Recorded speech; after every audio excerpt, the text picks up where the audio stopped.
it came to a point. It was I think April of 2023.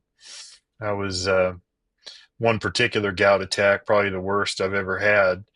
I was up all night and in tears, just terrible, terrible suffering. And I prayed, I cried out to God, please help me. I don't want to live. You know, and this is very, very difficult. And I thought, well, he's just gonna, reach down from heaven and touch me and heal me, and the pain will be gone right away. But actually, what ended up happening was I.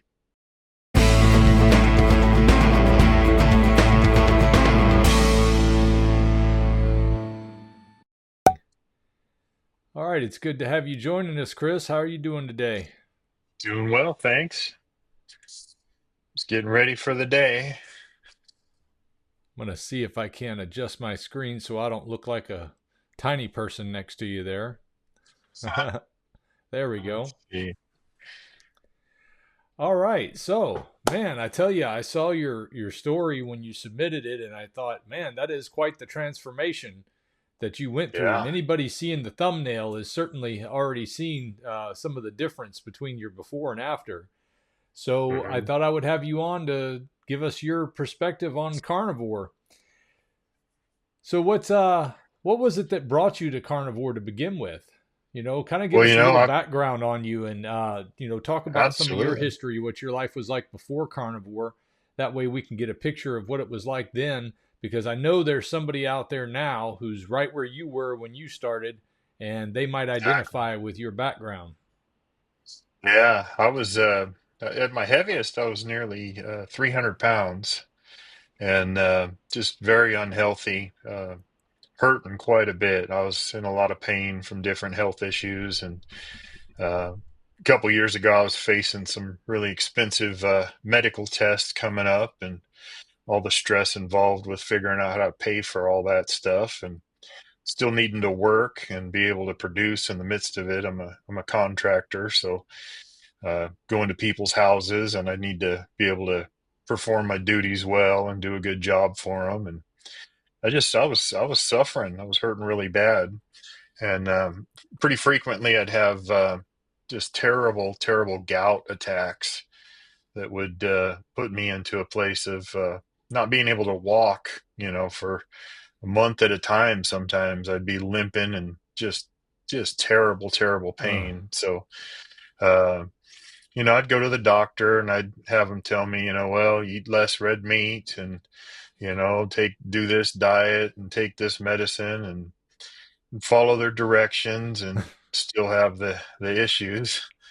Uh, so it came to a point. It was, I think, April of 2023. I was one particular gout attack, probably the worst I've ever had. I was up all night and in tears, just terrible, terrible suffering. And I prayed, I cried out to God, please help me. I don't want to live. You know, and this is very, very difficult. And I thought, well, he's just gonna, reach down from heaven and touch me and heal me, and the pain will be gone right away. But actually, what ended up happening was I over the next few days was listening to our local radio show with Bill Meyer, the local radio host.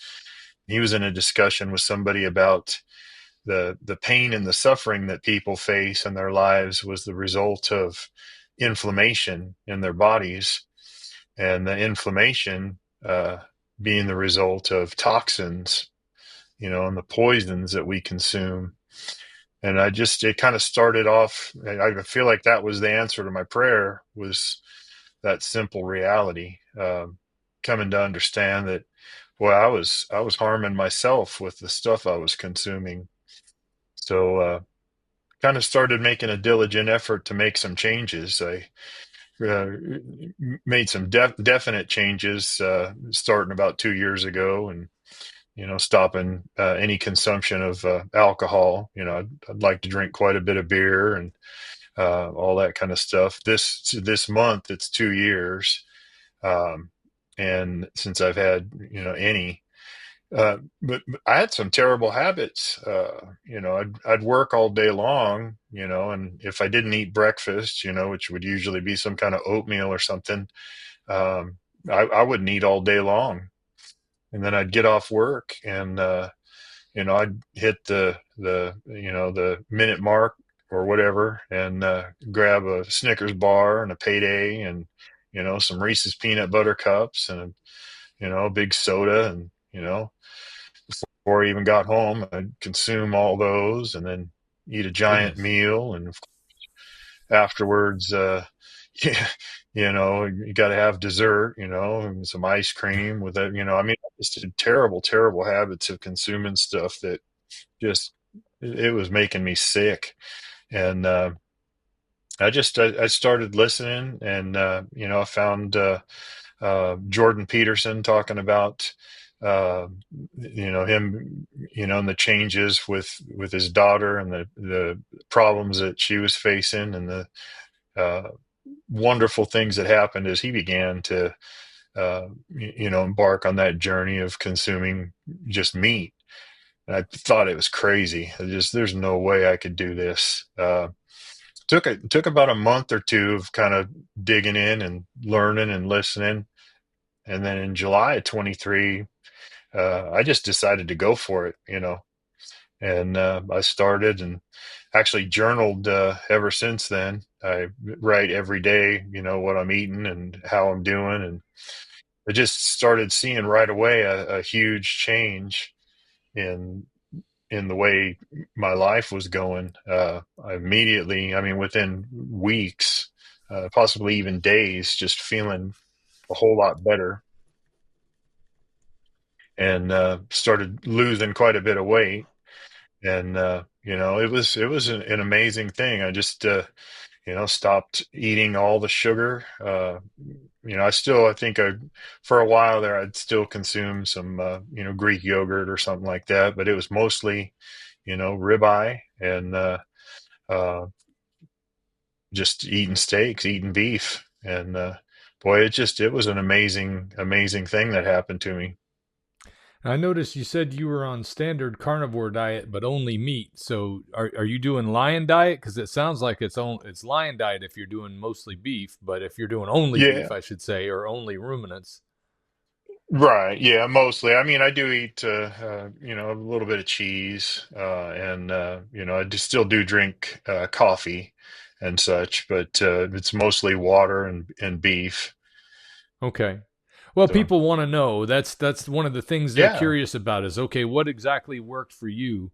And so Hmm. what does a typical day look like for you now, or even going back a couple of years, has it changed much?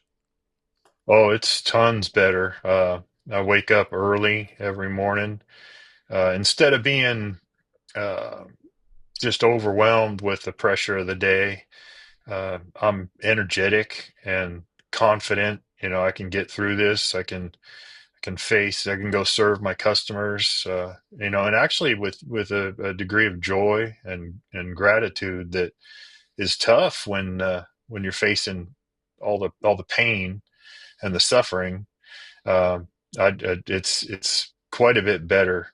Um, and I'm just grateful. It's almost like the miracle that I was waiting for that night when I prayed, asking God to heal me.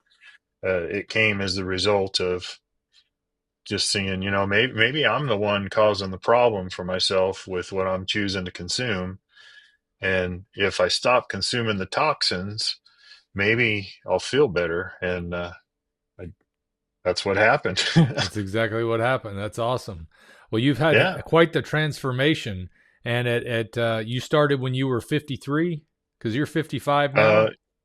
yeah, I'll be 56 this month. So yeah, right about 54. Okay, so you were about 54 when you started, and you mentioned you were Yeah. up to 300 pounds at one time. How tall are you? Yeah. I'm 6 foot. 6 foot. Okay. Yeah. So yeah, that's a good 100 plus more on your frame than you would like to have. How much did you Yeah. lose? It was 100 pounds. My goal was 100 pounds by March 18th of 2024. And like I said, I journal every day and write down progress. And I met that goal from July of 2023 to March of 2024. It was 100 pounds. Wow, you hit it. You set that goal and you hit it right in March, huh? Yeah. That's I think fantastic. I might have even hit it a few days early, you Well, know. that's good too. But Yeah. that's pretty darn close. Your accuracy on hitting your goal was pretty dead on. Yeah. Yeah. Now I you talked mean, about the pain. Was it mostly from the gout? yeah, gout, and I had high blood pressure, and I hated taking the medicine. I had to take medication for it, but it had side effects and made me feel terrible. So pretty stubborn. So I wouldn't always take it. But every time I go to the doctor, they'd tell me, hey, you got to get this under control. But I check my blood pressure every day, and it's below normal. Uh, I mean, normal or below every day now, instead of being high and alarming. And I had sleep apnea, uh, and again, as a stubborn individual, right around the nation having to wear masks. The doctor told me, not only do you have to wear a mask all day, but you got to wear one all night too. Yeah. And Yeah, those CPAP machines aren't fun. I couldn't do it. I felt claustrophobic, and I couldn't wear it all night. I'd wake up, in the morning, and I wouldn't even know where it was. I took it off in the middle of the night, but I'd restless leg syndrome, and I'd be kicking and waking my wife up all night, and um, just it was rough. But it's weird because I just remember times of feeling like I couldn't breathe, when I'd lay down, and uh, that changed as the weight started coming off. Was able to breathe clearly, and I mean, I don't snore. It's a trip. I was just making some notes of the things that you mentioned because you didn't mention a lot of these when we first started talking. When you submitted your information, like sleep Mhm. apnea and high blood pressure, because that's something people are interested in. A lot of people, and Yeah, I talk to people every day because I do life insurance, and I can almost count on most of the people are going to say they have high blood pressure. So I know a lot of people out right. there are going to respond to that. How Yeah. long you were on medication? I take it when you started for Well, I was blood supposed pressure. to be on medication. Right. You weren't always taking it. I never liked taking it, never wanted to take it. And uh, so, I did reluctantly at times, but I wasn't consistent. So, Were you but I tracking your just, blood pressure at the beginning?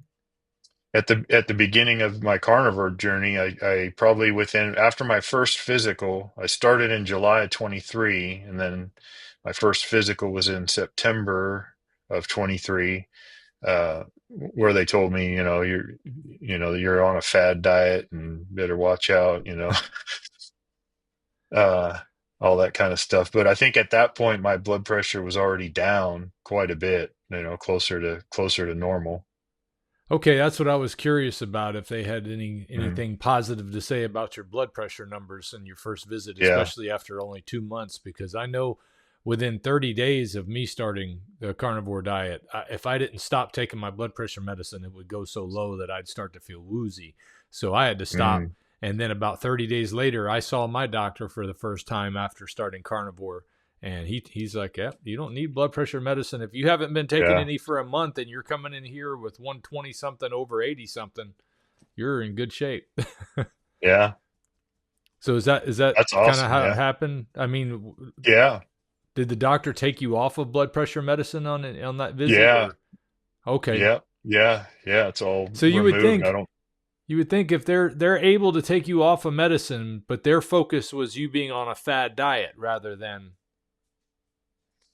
Yeah, it's interesting because my doctor, they'd ask me when I went in, "Hey, do you mind if we have a medical student observe the visit today?" And I said, I guess I don't mind. And what ended up happening though was the medical student was in there before my doctor, and she asked me questions, what diet are you on, and you on the sad diet or the standard American diet, and and I just told her, I'm eating meat, consuming the carnivore diet. She went on to talk to me about all the problems that I'm going to have, with elevated LDL and all that kind of stuff that I got to watch out for, and how these fad diets, they catch on for a time, and but then people realize that they're not all that healthy for you. And I just thought, my thought while I was listening was, wow, I'm sitting here after I've been going to this doctor for many years, and this doctor's office, and I've struggled with all of these things this entire time, and I've followed everything to the best of my ability that they told me to do, and what I eat and how I conduct myself with the foods that I use to nourish my body, and I couldn't make any of it stick. You know, I couldn't. When I listened to what they were telling me, uh, I got sicker, and now I think at that point I was down 20 or 30 pounds, and there was already a pretty marked improvement in my appearance and ability to move, and you're on a fad diet was the response. But then my doctor came in, and she was more supportive, but still reserved, and in and saying, "Hey, continue this." But I actually saw her in February of this year, and she saw the result after I mean, now a year and a half on carnivore, and she said there's still concerns over the elevated LDL and all that kind of stuff, which you know it's like my life is 100 times better right now than it was listening to all these other things. So when you say it's elevated, what I know a lot of people's minds out there, because most people that are not familiar with the carnivore diet, and even if they are just barely familiar with it, they've already heard or thought about cholesterol being a problem. Mhm. Curiously, do you know what your numbers are or were the last time that they were concerned about them? Let's see here. Yeah, I might be able to actually. Um, I had this. I should have had it out and ready for you. I I don't. Let's see here. I know. Let's see here.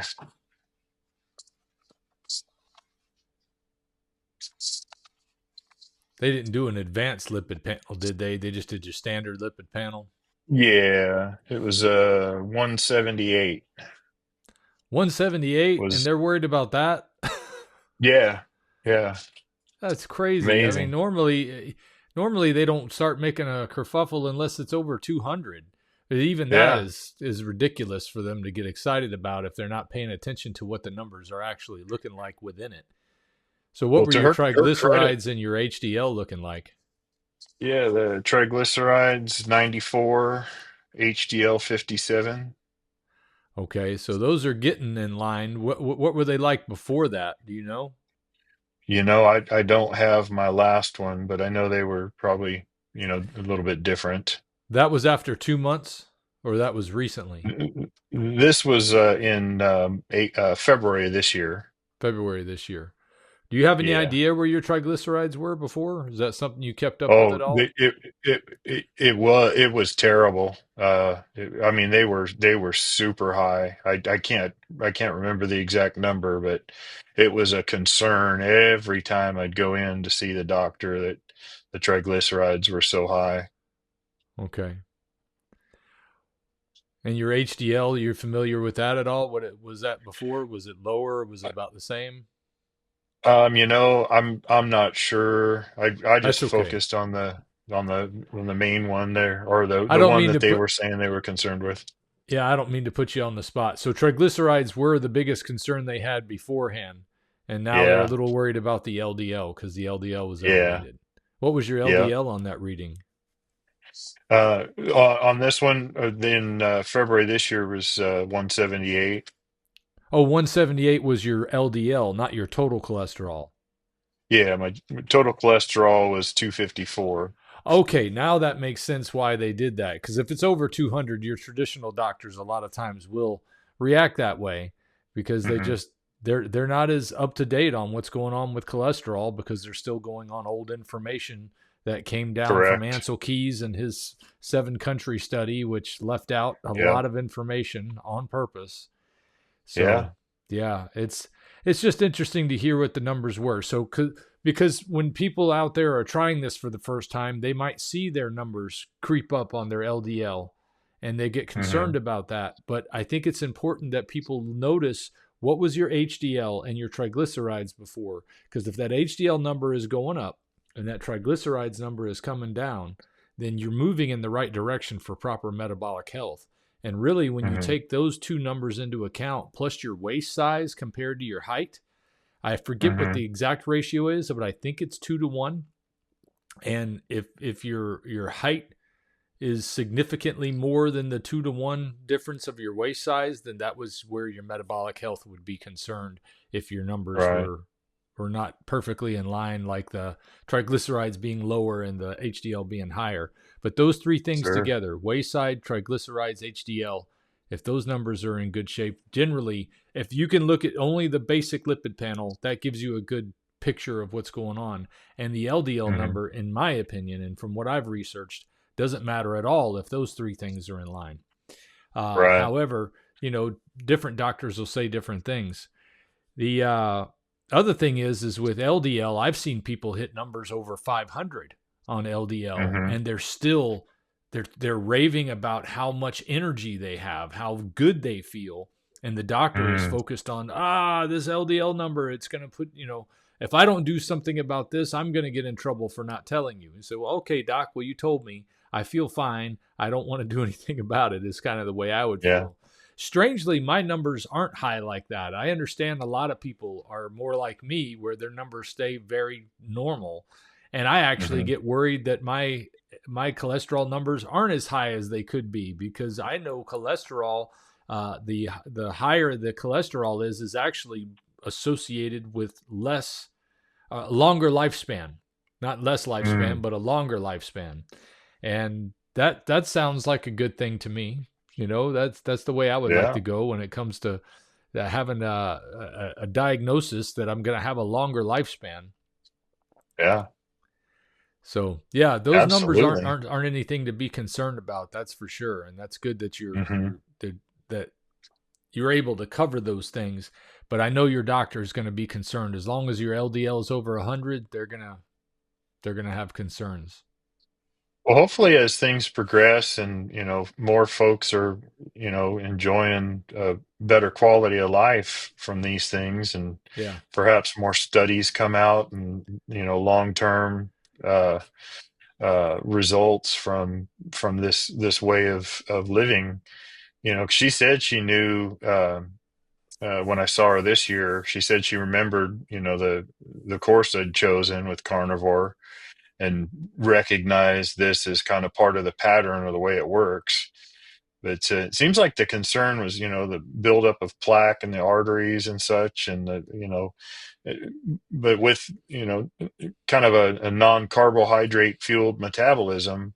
I'm just, and it seems like maybe it's not a concern for the plaque to build up and cause a problem or an issue for me. But I mean, I'm not I'm certainly in a position of needing to learn more and understand more about how all that works. But uh, all I know is that I don't want to take a whole bunch of chemicals and medication to correct stuff when I can just make better choices with what I'm consuming for food.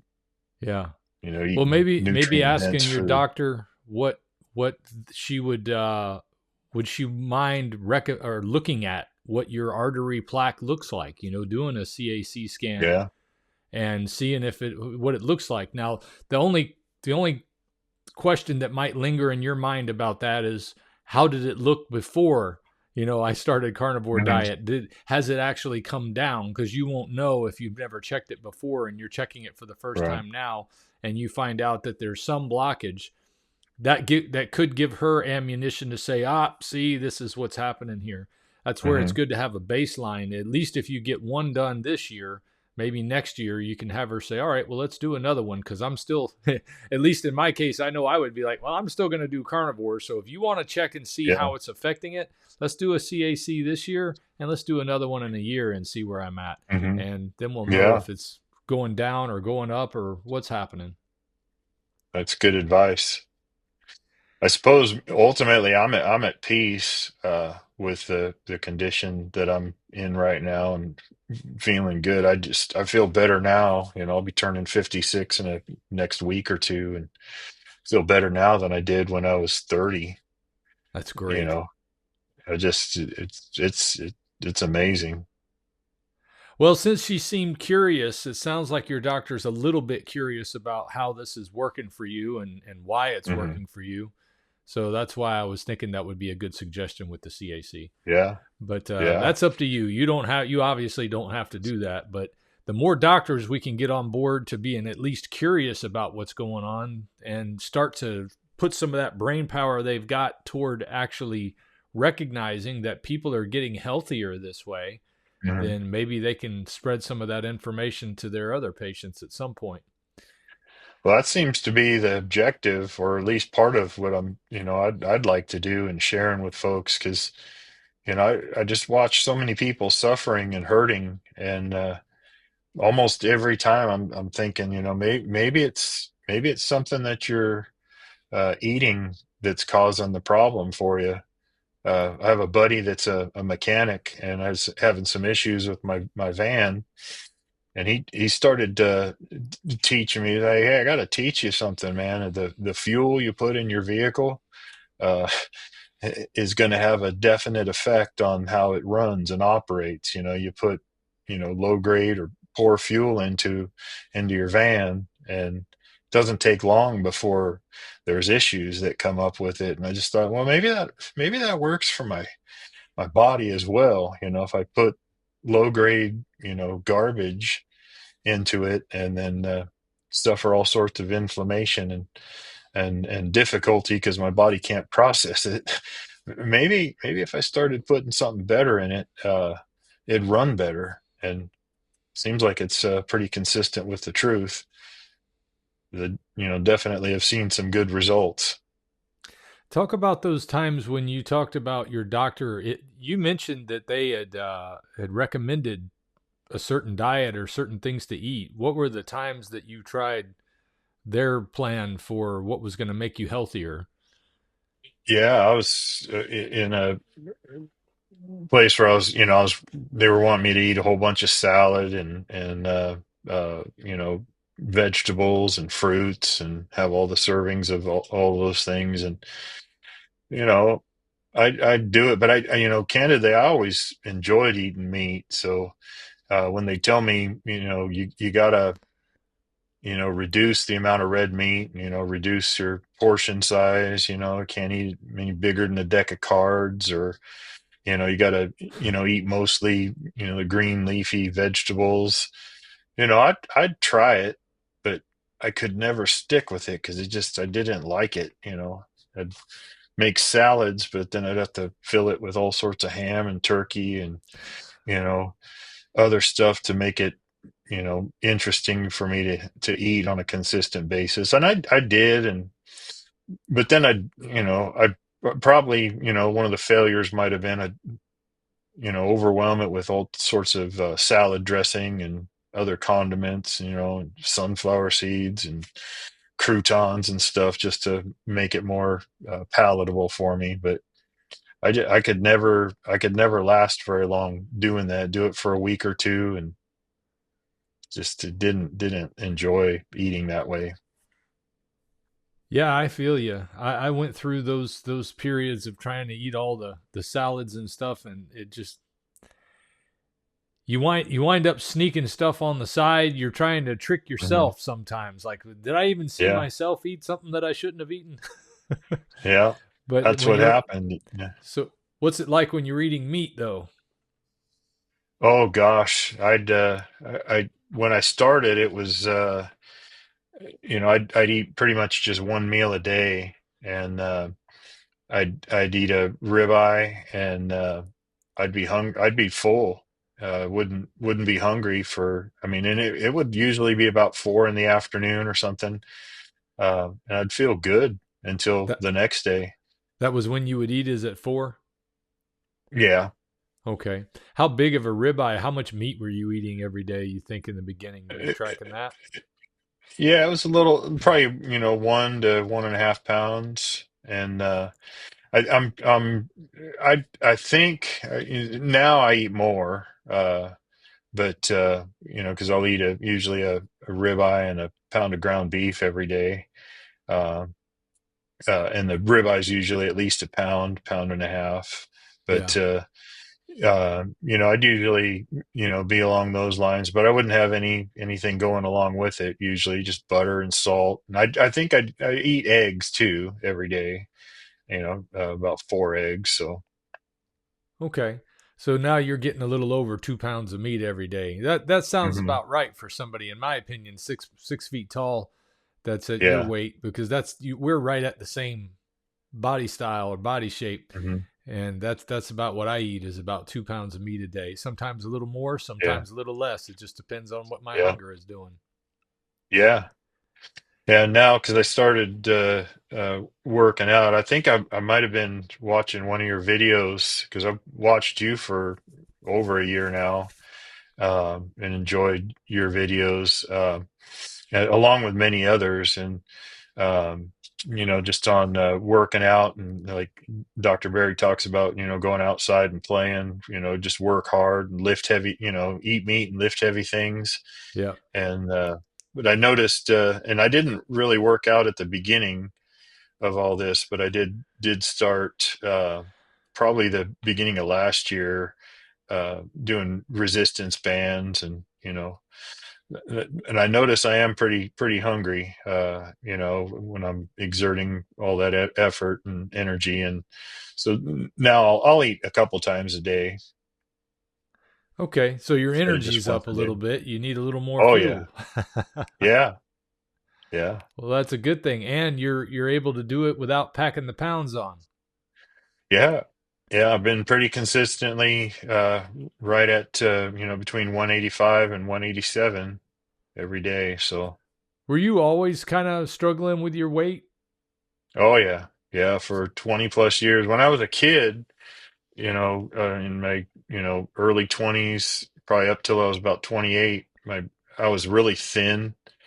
And, my mom and my brother both, had, issues with weight, and they just get so mad at me. And then, one day it's all going to catch up to you. And it did. So ever since then, however many years, 25, 30 years, it was something that was a huge, huge deal for me. I think a lot of it had to do with the, consuming a whole lot of alcohol and sugar, uh, but just potato chips and bad snacks and all that kind of stuff. You had mentioned you'd stopped consuming alcohol in March of 23, and that you had stopped Hmm. even using marijuana and tobacco Hmm. in June of last year completely. Talk about that Hmm. a little bit, because those are some pretty tough things to leave behind. Well, I had terrible back pain, and it was something that, it was like a pain relief, thing that it was just absolutely. I just didn't think I'd ever be able to get, away from it. And I fought it for, I mean, like I said, I journal and write, every morning, and praying and seeking God and asking for help to overcome the bad things that were just a terrible, terrible thing for me.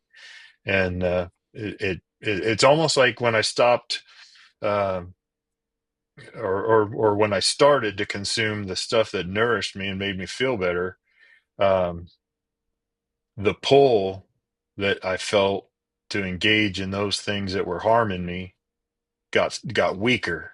Yeah. I guess is the way, because it was almost like a drive. Like you can, when I drank every day, drank alcohol every day, it felt like I'd get afraid if I thought, oh man, I'm not gonna you know be able to drink a whole bunch of beers tonight or something.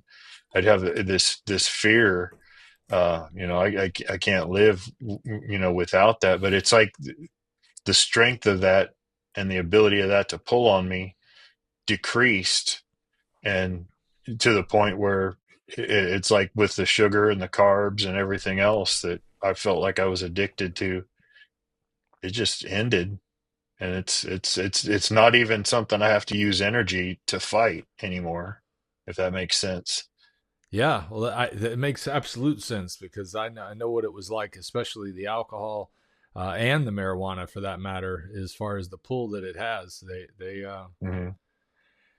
When you feel that pain and you feel that thing that you want to be able to quiet down, and you can't do it, and you're used to doing it with those things, Hmm. that's a tough thing to overcome. But I noticed that it was a lot easier for me to do when I started changing the way I eat, and I cut out the alcohol initially too, but I didn't cut out what I was vaping or smoking. I was just thinking Hmm. I'm worried about what I'm eating, not what I'm, Yeah. the other things that I was doing. But eventually it got to where I just thought, why am I doing this? Why put this in my body if it's no good for me too? It's funny how Exactly. it gives you discipline across the board if, after a while, once you start changing the way you eat, because it's such a dominating thing in our life for Hmm. something we do repeatedly and badly. Yeah. Well, there's so many drawbacks to it, from the expense. It's very expensive. You go to work all day to make money to pay your bills and buy a house, pay for your house and have a place to live and buy food, and use some of that to, consume in such a way that harms you or would harm me and put me in a backward position for tomorrow. I'd be Yeah, suffering tomorrow as a result of what I'm doing today. It's yeah, funny because I had this feeling for it was a many years. Like when I was a kid, if I misbehave in school and I knew I was going to get called into the principal's office and have to face some kind of punishment, that was a constant feeling that I had. um, I'm a Christian. I believe in God and I want to please God, but I'd always have that feeling like, man, I'm not pleasing Him with my choices, but I'm not strong enough to make a change. And it's like he kind of stepped in and just said, well, let's maybe just tackle. And it's not like he just said this to me, but it seems like that's what it is. Just tackle a thing at a time. This first thing, hey, let's tackle this poison, and then you'll get some strength building up to tackle the next one. sounds like And something I you don't feel like. might have picked up from Jordan Peterson. I know I've heard him talk like that. Yeah. Well, I enjoy him a lot. He was pretty instrumental because I don't think he's crazy.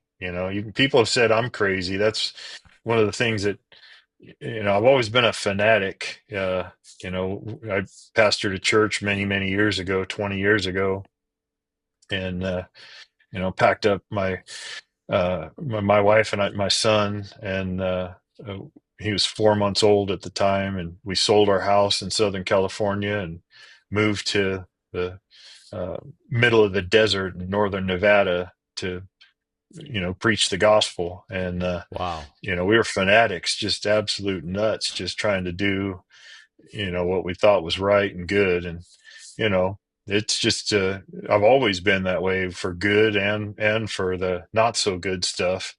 And So you're all it in. feels good to be back. Yeah, it feels good to be back on that track. So and when I kind of fell away and got into that bad position, I was pretty much all out for drinking and being intoxicated. And it wasn't the life that I felt like I was supposed to be living. So Yeah. I'm very thankful that Jordan Peterson was pretty instrumental in the things, because he's definitely, I don't think he's crazy at all. I think he's very intelligent, and uh, uh, the things that he says really resonate with me.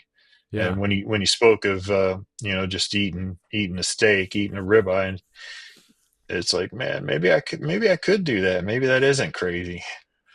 Yeah. So Yeah, well, that was exactly how I felt when I heard him talk about it the first time. It hit me like a bolt of lightning because I had so much respect for what he was already saying with so mhm, many other areas of psychology and just dealing with people and dealing with life, that when he was asked about that, it was like, what?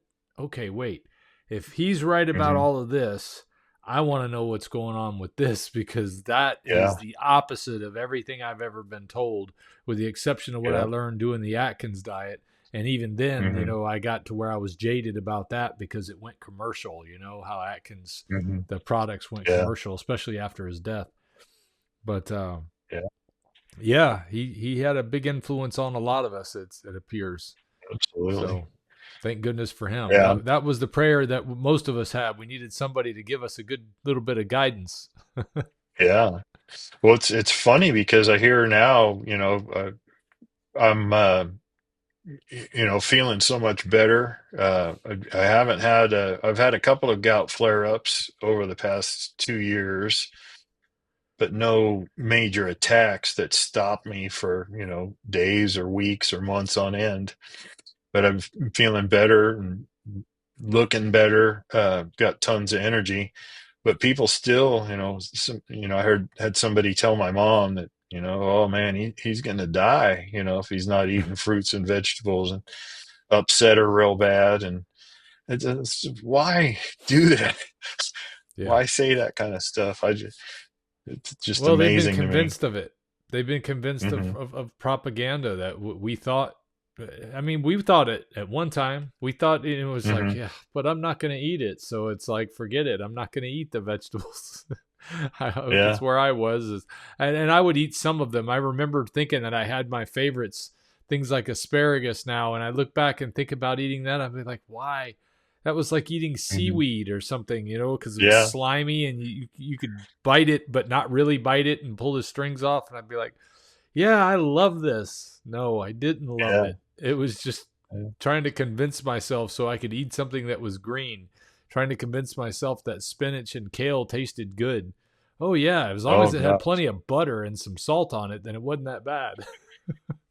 I went through a season many years back of, all the green smoothies, and put kale in there, and then down it, and then my throat would itch for a long time, and feel.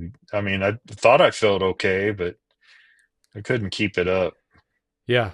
Yeah, I did the green smoothie thing for a while too. It was trying to solve the gut problem, but it seemed to be Hmm. making it worse, if anything. I Yeah, thought, oh wow, okay, something's happening. The color changed of whatever it was that came out, so that's a good sign, I guess. I don't know. yeah. They told me that it turned green because it was doing something to all the bugs in there that Oh my. the microbiotics that are in your stomach, the bad ones were dying off. I said, I don't know about that, but if you say so, I think it was just the color of the the smoothie itself was changing the Yeah, color of things. But anyway, that stuff was awful ultimately, and it didn't do me any good in the long run. I certainly didn't yeah. have the energy that I have on a carnivore diet. So, how about your Right. immediate family? What do they notice about it? Has it changed your relationships any? It's improved for the better, and just desiring to see them.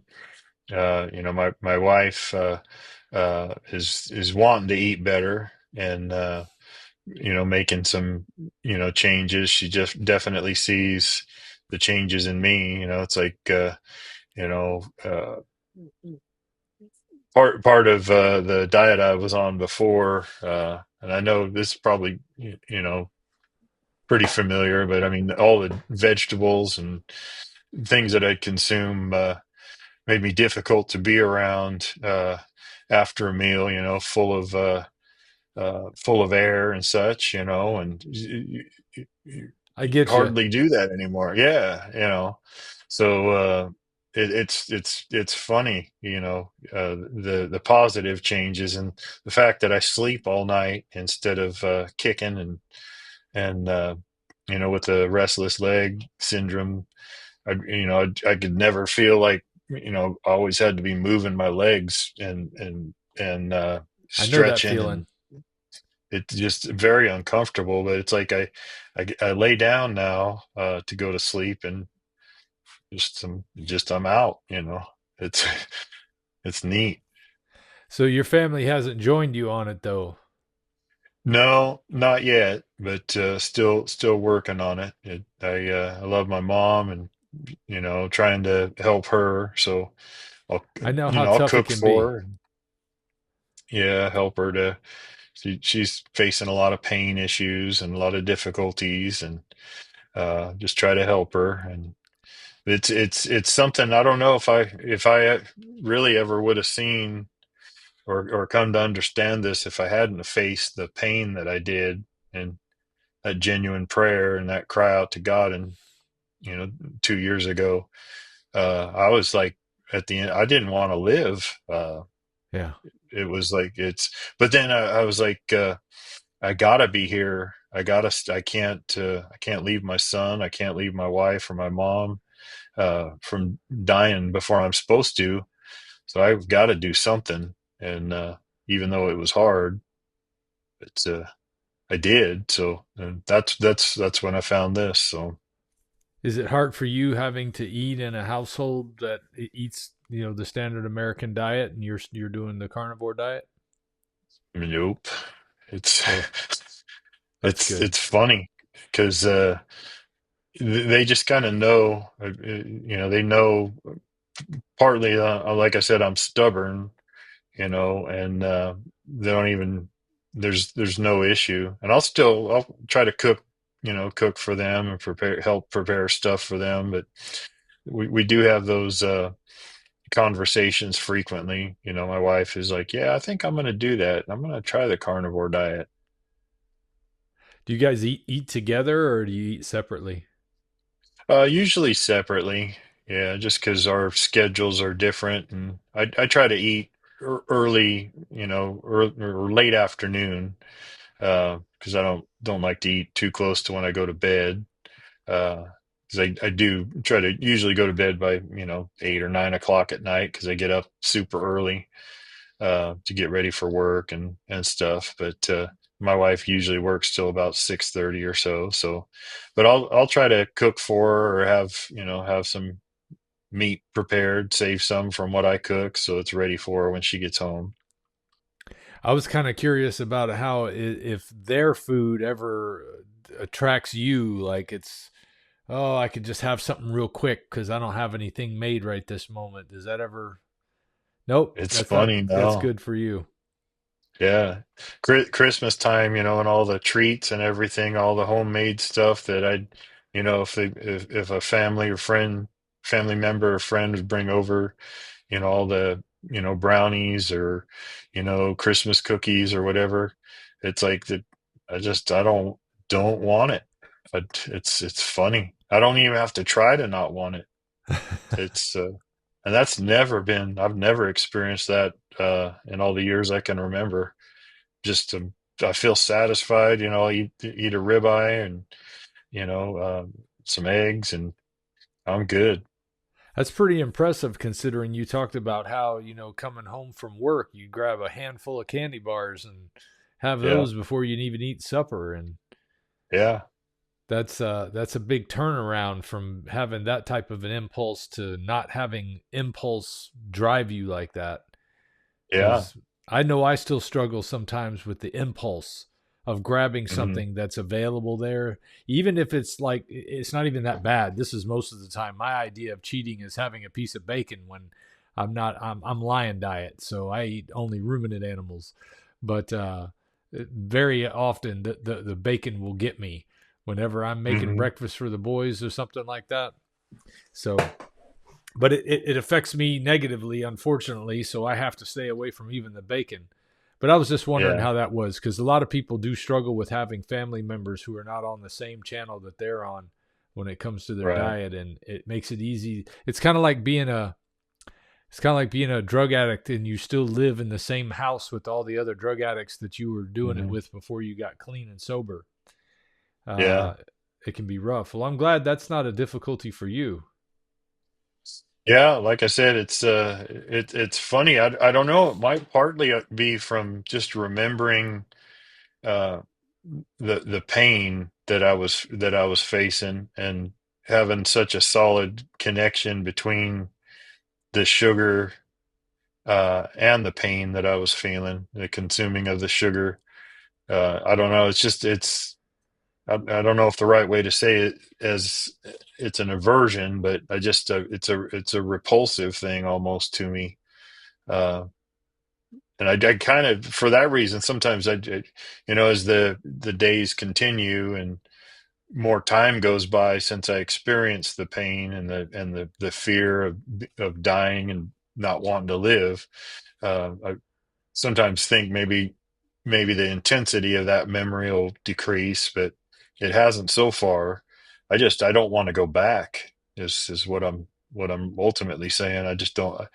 I'd much rather just stay on course than have to fight. That's another thing with. I noticed if whenever I eat certain things, even for a while there, I'd have some sour cream or something, and I don't know, maybe that's not bad, but whenever I'd eat that, I would have cravings for other stuff, and I wouldn't, so I stopped, just consuming any of that stuff. It's weird how one small thing or the flavor of something would trigger some kind of pull Yeah. for something else, and it just disappeared. I think it's carbohydrates in general. They'll just trigger that in you if you were a Hmm. carb addict before, which based on like what we talked about with your candy bar excursions, that sounds like you were pretty addicted to sugar. And Yeah, having even a small amount of carbs, like maybe even the lactose that would have been in that sour cream would be enough to get you all of a sudden those little microbes in you start saying, "Hey, sugar, sugar, sugar. We want some more sugar. yeah, Get some more of that." So yeah, I can imagine that would do that. Uh, tell me about your gout. That was something I was meaning to ask you about. You talked about how the pain being gone. Was that the biggest pain that you dealt with? And when's the last time, if you've had any gout flare ups since carnivore, that you've had one? yeah. Well, I had it was probably, I think, I can't recall a bigger pain that I've ever felt, or a more difficult thing, because it was a hopeless pain where nothing I did made it better. If you'd sprain your ankle or stub your toe or do something to hurt yourself, sometimes if you just don't move, the pain will subside until you move or bump it or whatever. Yeah, But with the gout, it was, I mean, you I couldn't have a sheet on top of my foot. I couldn't, if my dog, ran up to me to, greet me or something and stepped on my foot, I'd be, you know, crawling on the floor in pain. It just felt like the meanest, most demonic, evil monster was just grabbing at my foot with, 1,000, you know, uh, needle sharp teeth digging into the joint, and nothing. It was terrible. But uh, that one attack, or the last attack in April of 23, was the last bad one. I think in the fall of 23, I had a minor flare up. And since then, I think there might have been one or two times where I felt it coming, because usually it'd be something that I'd feel it for a couple days. Hey, this is going to get really bad, and then it did. But that hasn't happened. I can't even think. Uh, maybe once. That I just feel the discomfort, feel like it was coming since then. So. but never yeah, that it's a that searing pain that you got. right. Yeah, Well, that's good. That's good because people yeah, do ask about that because I know some folks have said that they do still get occasional flare ups even after starting carnivore, but that they're either right. less or they're less often. Yeah. And I mean, I was getting because I'd had it for. I mean, it was probably it's more than 10 years that I was struggling with that, and the medication that I'd have to take. If I could, because they'd give me. I can't even remember the name of it, but it was 3 pills, and I'd take it. And you'd have to take two of them, and then an hour later take the third one, and it would knock it down to where it was bearable, but then for the next two weeks or so I'd be having issues with my stomach that it just wouldn't feel good, and it would just it was not fun. That was a side effect of the medicine, you think? Yeah. Okay. Did your doctor ever comment specifically on eating carnivore and having gout? They'd always equate it with the gout being the result of eating red meat. That was the common thing, Were just they to trying to eat less red dissuade you meat. from red meat when you were on carnivore and just eating chicken and fish or something? On that, no. She didn't say anything about it, but she was very interested in the increasing the vegetable and the fruit consumption, and let smaller portions, less often of meat. I would love to So hear how if she has an arc with her change of attitude towards this because it sounds like hmm she's had a little bit of an arc, but she hasn't yeah, really come around and decided that I got to take a really close look at this. I yeah, always wonder about doctors and that type of curiosity. I want to see that type of curiosity in my doctor. Is yeah. if I have Me somebody too. that I'm paying to be my doctor, I want them to be curious about things. I want them to Yeah, also ask questions about nutrition, not just about medication. sure. Well, that's the thing that it strikes me as a really big part of what the intention is. I just don't know if medicine is all about, or the medical profession is all about actually healing folks as much as, uh, prescriptions being filled. Because just loved ones that have, I mean, 20 plus bottles of pills that they got to take for everything. And just, my goodness. And none of it gets better. None of the issues get better as a result of it. It just either is managed or slowed down the suffering. Or So changes it to something else. You just wind up dealing with the side effects instead of the old symptoms. correct. Well, then you got to take another pill to deal with that side effect, which adds to the continued spiral downward. It's amazing, almost offensive, when I think about it. Just goodness, Where if did we the gout just affect you at? yeah, in my both of my left and right toes, my big toe, my left and right foot, yeah, it That's would the kind of common alternate. presentation spot is the big toe. Yeah, and it started moving into my left ankle too towards the end. I could feel it in my ankle. Uh, it'd feel like I couldn't, like you feel like I needed to pop my ankle, but it would never pop. And then it felt terrible. It was I was noticing miserable. the guitars you had in the background. I was wondering if it Mhm. ever had anything to do with your fingers or knuckles, if it stopped you from playing. Do you like to play? No, I do. And that's one of the things about carnivore. When I was at my heaviest, I'd put my guitar on and almost felt like I had it sitting on a table in front of me because of my belly. And it was so uncomfortable. But now it's fun because it just sits flat. I can play and enjoy, and it's a trip. Do you play in a band or anything like that? Not right now. I play, just to hear in, my office.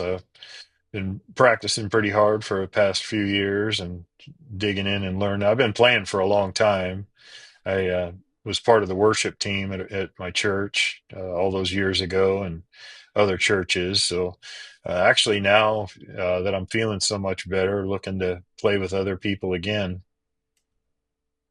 So you've overcome high blood pressure, gout, sleep apnea, obesity. Does that about cover the gambit for you as far as the major changes? I think so. That's Have you yeah, noticed any mental health changes, or were you've been absolutely. always kind of steady? Absolutely. I've always been pretty headstrong in regards to, just doing what I got to do. But I've noticed the clarity uh, has increased, the clarity in my mind, the ability to learn. I've always enjoyed reading and studying and writing, but just the ability to retain and remember has increased, and just the feeling, the constant feeling I had in all those years of being sick and overweight, of being in trouble and not being able to do my best, has disappeared.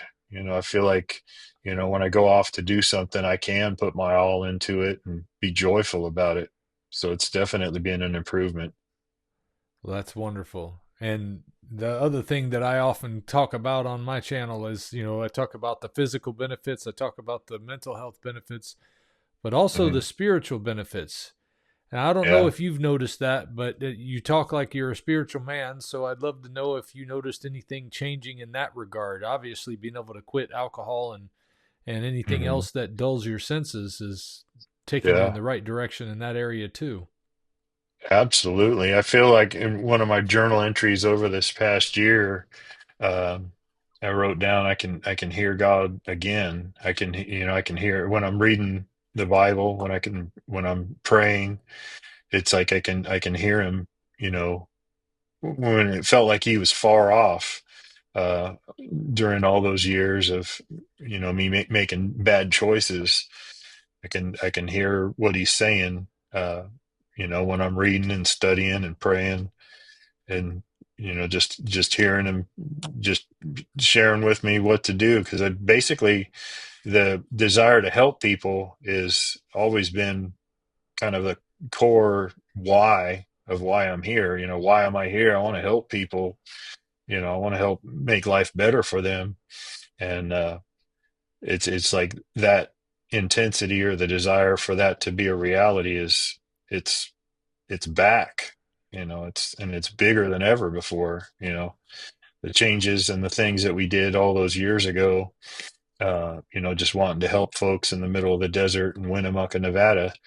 Uh, we wanted to go preach the gospel and share with folks and help them. And then we moved to where we live now in Southern Oregon, and we're involved with a church at that time, and just that. But now, after all the years of trouble and difficulty that I brought on myself, I feel like I'm on a better course. Maybe kind of a tempering time, that I went through all those difficulties. But I definitely feel better, and the journey on the spiritual level is just getting, richer and richer, and more helpful. Well, that's good. I think from my experience has been that lessening the pain in my life got me to Hmm. where I wasn't focused on what my problem is, what's my problem, the problem I'm dealing with, by reducing those pains, reducing those aches and ills that I was bringing on myself with the way I was eating and the other things that I was doing in Hmm. my life. The changes here have allowed me to be able to actually focus on other people's needs more, because I don't have all these needs that are inside of me, those voices that are Yeah. yelling, do this or do that, or change this behavior or change that behavior. Because Yeah. now I can focus on helping somebody else because I feel good. Yeah. And that's I've pretty noticed much, that. that's it right there. Yeah. Yeah, that seems to be very common among people of faith who go on this way of eating, that they find that they're able Yeah. to do even better. And I like to always bring that out in these conversations because that's the real thing to me that life is about, is what our spiritual life Mhm. is, because all this other stuff here is temporary, but we only get one shot at it. We only get so many years on this earth. We don't know how many they're going to be. I want them to be Yeah. good years. I want them to be Yeah. years where I'm able to actually, like you said, help somebody out or do things with my Right. family. And this has Exactly. given you that, huh? It has. I know. I remembered something else. There was I'd served a customer in their home, and they lived right across the street from the hospital. And I put in new windows and doors and blinds for them. Just did a beautiful job. It was, very. I was proud of it and grateful for the opportunity. Super nice folks. But then, a number of years later, I was in that very hospital that their house was across from, and the wife was one of the ones that was taking care of me. And the feeling of shame that I had, I'm here needing you to take care of me, but I'm supposed to be this, I'm the guy that's here to help you. I'm here, to help make your house better so you can live and enjoy life and not win. But I'm in this poor condition now, and I just remember feeling ashamed of myself, and that was definitely something that made me think about, hey, I just if I'm causing these things to go wrong with my own health, maybe I can also make a choice to not be causing those things. And that's kind of a building block in the whole thought process. Well, that's a good building block. Yeah. Well, I'm thankful that she was there. I was thankful that she was there to help me and such. But and maybe that might be kind of digging into a little bit of an issue with being prideful or wanting to be strong. I'm just wanting to be tough and not not ever be sick or anything. But it also just comes with realizing, hey, maybe I can make better choices that won't land me back here again, so I can stay strong. So let me ask you this. This may wrap us up, but I don't want to leave anything on the table. Uh if you had something that you could say to somebody who's sitting out there right now who's probably suffering from inflammatory issues like you described, maybe they have gout or high blood pressure or some of the other issues you have, Hmm. what would you say to them right now to help them know that there is a better way? Yeah. Well, I'm in that terrible place of pain and suffering and fear that I was in. I simply, I guess if I boiled it all down, I just asked my God, my heavenly Father, to help me, and not from any kind of place of, hey, uh, you know anything but just a genuine please help me. And it seems like with that, I remember it. I remember that night. It was in the middle of the night, like it was just a moment ago. It was a genuine, uh, pure, simple cry for help, and he helped me, and he brought about all sorts of options and opportunities to hear stuff that I've probably heard for years but never listened to. And then I just started when I'd hear something that I might have never listened to before. I just make the choice. Hey, maybe I'm gonna do that. I'm gonna give that a go. How do you discern which one's the right one? Yeah, I guess I've had so many failures and listening to the other ones that just choose the one that didn't lead me in a bad direction. I guess I was apprehensive, like I said, when I first heard of carnivore. Uh, thinking there's just no way I could live only on meat. Uh, but listening to people I trust, and that's where the the conversation with Jordan Peterson and hearing other people that are trustworthy, in my opinion, to listen to, and how they've changed their lives as a result of these things. Maybe I can pattern myself or pattern my behavior after what I'm observing with them. They've had good results from this and it's helped them. So maybe it would be a genuine, honorable, and right thing for me too. And then, of Aside, course, go ahead. seeing it happen, seeing the change actually happen when I'd fought for so many years to change, change what I was doing and never see it stick. Aside from myself and Jordan Peterson, who else do you follow on YouTube that has helped you to gain the knowledge that you feel comfortable doing this diet Yeah, the way you've been doing it? yeah, Dr. Ken Berry. I love watching him, Eric Berg and Anthony Chafee, um, Kent Carnivore. I listen to him a lot, and and there's several other channels. I don't know if I'm following them, but they come up in my feed. But I find, even when the shows are a couple hours long, I'll just have it playing in the background while I'm working on something and listen. And a lot of times end up rewatching them too. I heard Yeah.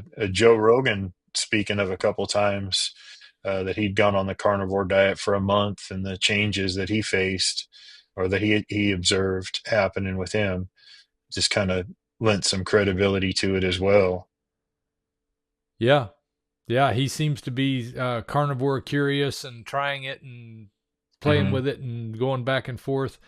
Uh, Yeah, he's been influential for me too. Well, I wanted to be able to get some influences out there that maybe, like I said, somebody who was in your situation might like to be able to yeah, check out some of the ones that you liked. And Dr. Chafee and Dr. Berry are certainly a couple of great ones. Dr. Peterson, although he's all over the place, he's not just talking about diet. He certainly is a good one for right. getting what's going on in here working right. And Sure. that I think is the key for just about everything is your mindset.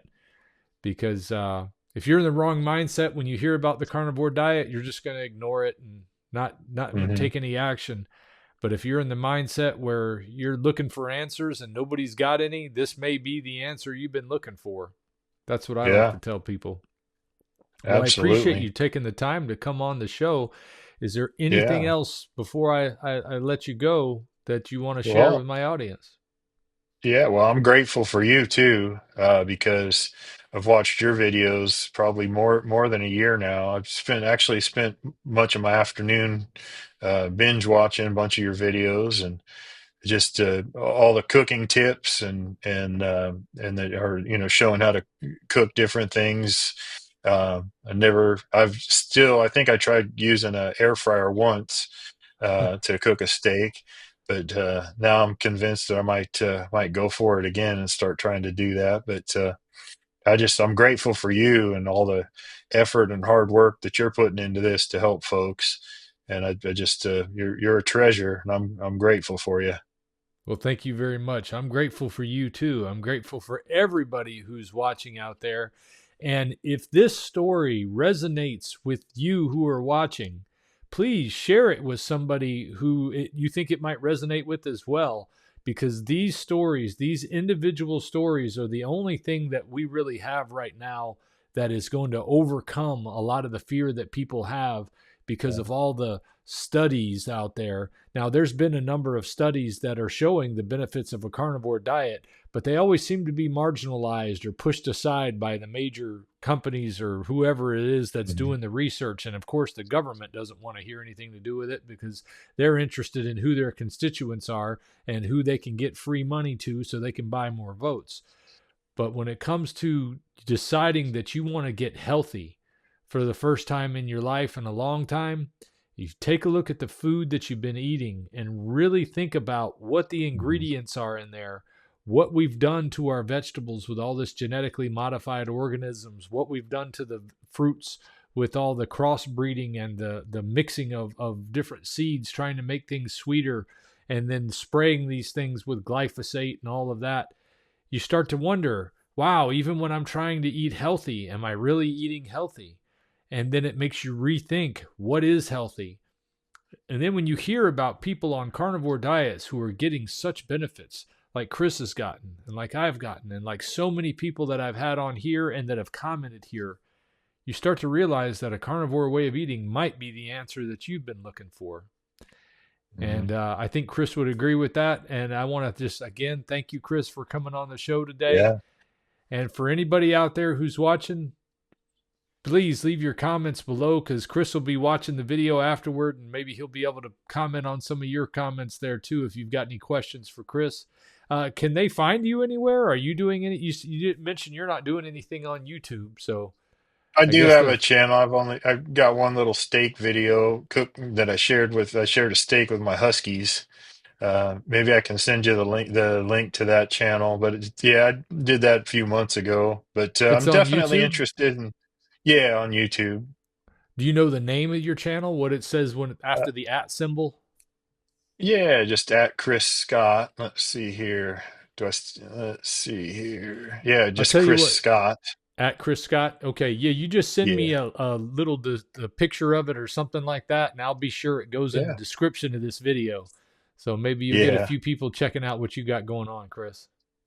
Sounds good. Yeah, and I'm definitely interested in, sharing more if folks are interested, and because I know it's been a wonderful journey for me that's changed my life for the better, and just want to help others do the same.